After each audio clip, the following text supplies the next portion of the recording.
Hello guys, in this video I'm going to show you how to change your payment method on the Remitly app. So first of all, just open the app.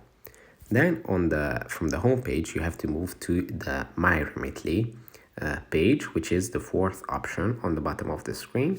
And when you tap on it, you can see here if you already added payment methods, you're going to see your payment methods listed here. And to change them, you just have to add a new one by tapping on Add, and you just have to type in your debit or credit card details, the card number, expiration date, security code, your name, and the card name. So you can also add a different address for billing address, or you can use your home address.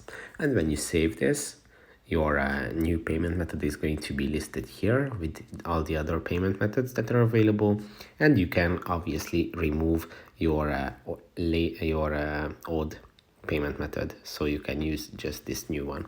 That's it for this video. I hope it was helpful. Don't forget to subscribe, and see you in the next one.